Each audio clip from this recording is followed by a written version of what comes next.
Hi guys, and welcome to another tutorial video on the official YouTube channel of Splitfish Gameware. Today's video is going to be slightly different than the other tutorial videos on our channel.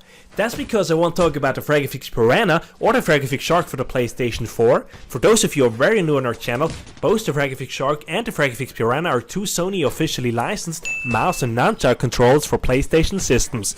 No, today I will talk about my favorite game at the moment, Apex Legends. The game has just reached over 50 million players in its opening months, and the game wasn't even announced prior to its launch date.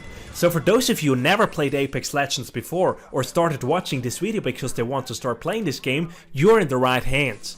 Today I'm going to talk about tips and tricks for this game, and I know there are many tips and tricks videos for Apex Legends, but I will have a different approach and I will show you the whole thing from the start of the game to the very end and share you some valuable tips along the way. Make sure to watch until the end of the video, because some tips I share at the end might also apply for the whole game. You will be ready to rock in Apex Legends after you watch this video, and now let's start. The first action of the game that you have to make is to choose from 8 different Apex Legends. Make sure to check all the legend details in advance to choose the one that suits you the best. There are 3 offensive characters with Bangalore, Mirage and Wraith, 3 support characters with Lifeline, Pathfinder and Bloodhound, and 2 defensive characters with Gibraltar and Caustic. If you never played the game before, it might take a few games to see which character you prefer. Before I unlocked Caustic, I played with Gibraltar. That's because the defensive characters and their special abilities suits me best. Now it's time to leave the dropship. When it comes to choose the place to land, you're obviously free to land wherever you want. Even though it makes sense for beginners to land on a place on a map where it's more quiet, I wouldn't recommend doing so all the time. My tip is to choose a busy location on the map where it's most likely to get into a fight. It's the only way to get better in an encounter, and it's also the only way to get to know the weapons and any other kind of inventory. If you think avoiding the fight during the whole game and speculating to have a lucky punch that wins you the game is a good idea, you're wrong. Never try to hide. I mean, of course you have to hide sometimes to heal or whatever, but if you always hide from the fight, you're simply just delaying your death, and that's a waste of time. You will start the game as a squad of 3, and you always want to stay near your squad members during the whole game. The only exception is right now. You can see that we split up by pressing the square button, and that was the reason that we don't want to loot the same buildings together, because most of the times you won't find weapons, shields and other kind of inventory for 3 players at the same location. And if you land in a place where an armed squad is waiting for you, not all 3 of your squad members will get eliminated at the same time. Now what's very important once you land is to take up everything you can see around you, because even though I didn't see any squad landing before us or following us, you can never be certain that you are alone. That's the reason I take up everything I can see in the first couple of seconds of the game, even the triple take or the alternator, which are my favorite weapons. But there are only 2 possible scenarios. Number 1, you have to find someone within the first couple of seconds of the game and you're happy to have any kind of weapon, or number 2, you don't have to find anyone and you have more than enough time during the game to swap these weapons for the ones you like most. Now I'm gonna show you what items I look for during the game. There are many items in the game and I tried to share just the most important information with you guys. You will see many colored items during the game. All items come with different levels. White is common, blue is rare, purple is epic and gold is legendary. The higher the level, the less common it is to find such item. Generally speaking, always take the item with the highest level. I won't go into much details like how much damage an epic body shield absorbs, etc. But if you would like a video about all the statistics, please let us know in the comments and we'll do a video about it. Now as you can see in the video, I'm not able to pick up any items, so I'm gonna show you what to do if your backpack is full. The obvious reason is to get a backpack with a higher level, but that might take some time to find. The other thing, which is perfectly programmed by the game developers, is that you are able to see the items that are matching with your current inventory, and these items are marked with a red prohibition sign. You can open the inventory by pressing options. Get rid of those with the red sign to have more space for the items you actually need. The items I look for during the game are items I will need if I would make it to the very end of the game. You want to have 2 weapons you are comfortable with, both of them with plenty of ammo. My favorite weapons to play with are the Spitfire, the R301 and the Peacekeeper. The best weapon combination in my opinion is an assault rifle or a kind of a machine gun and a shotgun. Now in this game I will play with the R301 and the Peacekeeper. For the R301, the assault rifle, you want to look out for an extended light mag. Best case would be a purple extended mag, but as you can see I currently have a blue one. The blue extended mag adds 7 additional shots to the 18 shots you have when picking up the weapon. These 7 shots, believe it or not, can make the difference.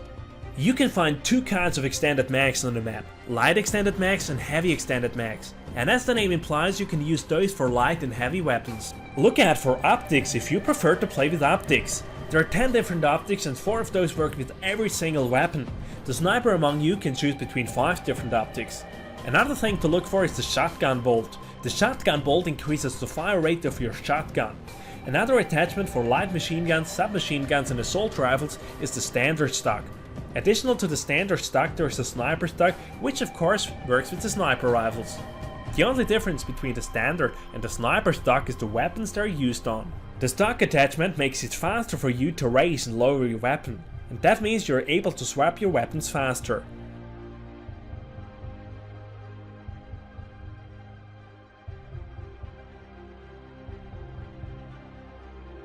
The barrel stabilizer helps you to reduce the recoil of your weapon, and as always, the higher the level, the more reduction you get.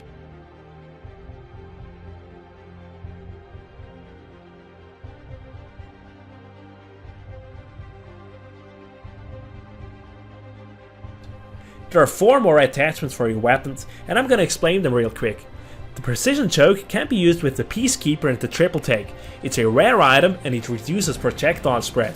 Another rare item is the select fire receiver. It works with the Prowler and the Havoc. It enables the full auto-firing mode. The skull pistol rifling is an attachment for the longbow and the wingman, and it's a rare item as well. This attachment increases headshot damage. The last weapon attachment is a legendary item called Turbocharger. It works with the Havoc and the Devotion and removes the silly spin-up time.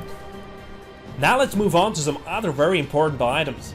There are 5 items regarding your health. I will just say the name of each item and tell you what it does so we don't waste too much time on it. The syringe will restore 25% of your health and it takes 5 seconds to do so. The med kit will restore 100% of your health and it takes 8 seconds to use.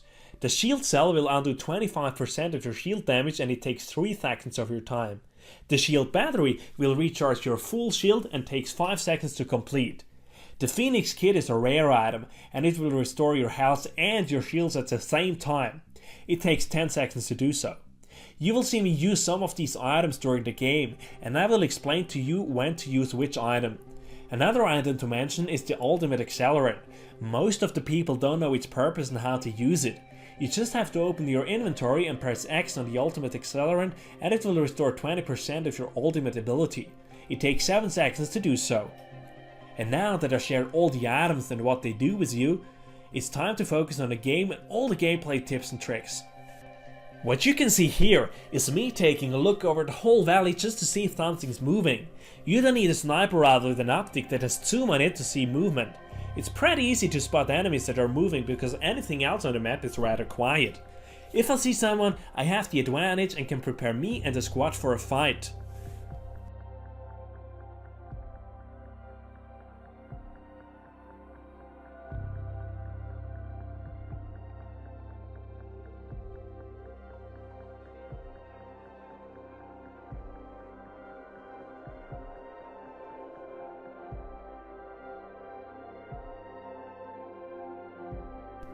The same thing on the zipline. You always want to be focused on your surroundings and not just enjoy the ride.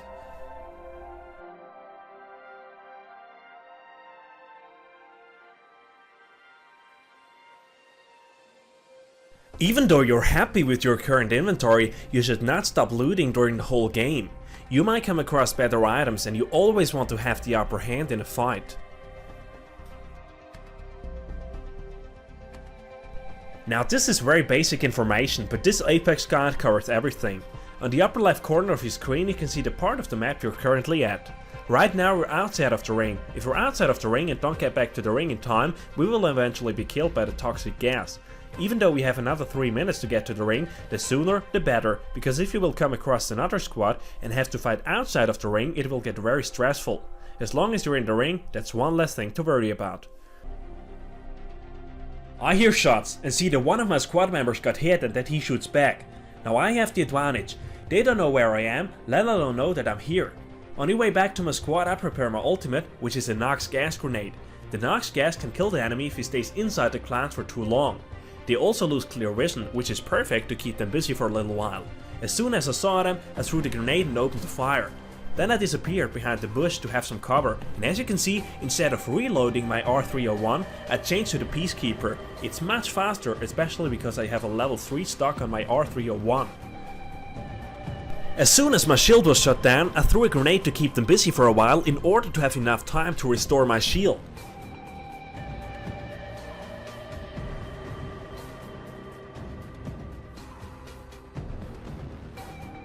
Because my full shield has been shut down, I used the shield battery to restore 100% of the shield.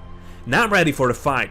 Meanwhile, my squad members have been killed, and I assume the enemies took some damage as well. That's the perfect time for me to make a move before they restore their shields and health.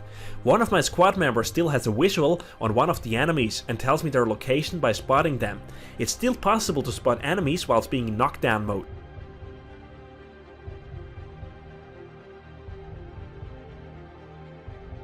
And as I guessed, the enemy's health was almost on 0 and it was an easy job for me to knock him down. I eliminated him to make sure he's not able to spot us whilst being knocked down. Now it's time to revive my teammates.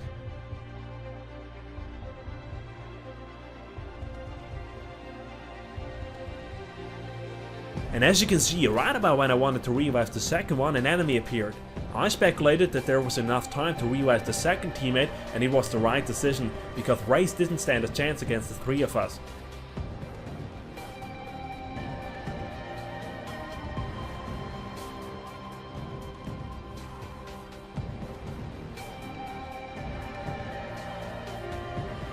Now it's time to loot all the boxes, upgrade our inventory and reload our weapons.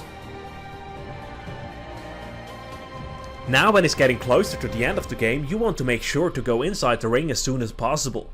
The gas gets more toxic as the game advances, and as I mentioned before, a fight at this stage of the game is inevitable. And when you're inside the ring, you don't have to worry about the gas, and you're able to focus on eliminating the enemy. Now I throw my second Nox gas grenade of the game, just to distract them as long as I move into my position to fight.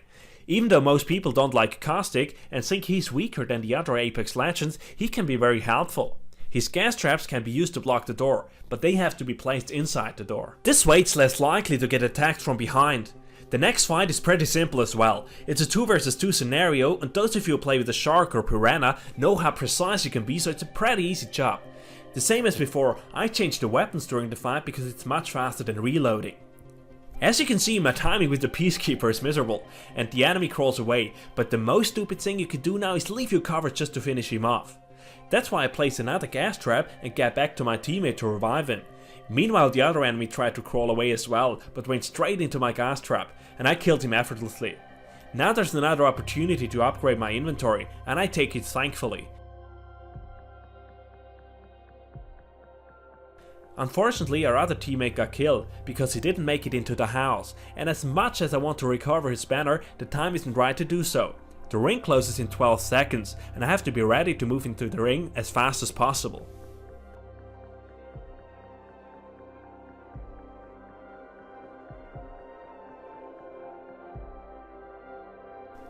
Now you can see me running towards the new ring as fast as possible. I learned from experience that you always want to be the first one in the ring at this stage of the game. You don't have to worry about the toxic gas, which is deadlier than any shot at the very end of the game. I take cover behind a stone and get shot from quite a distance. That's the perfect time to throw my third Nox gas grenade to buy me some time to recharge my shield. As you can see, I almost wanted to take the Phoenix kit to restore just the 50% of my shields.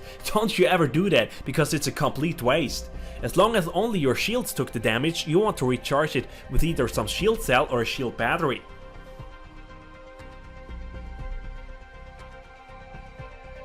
A couple of seconds later, I got shot again, and this time it also affects my health, so I used the Phoenix kit to get back to 100% of my health.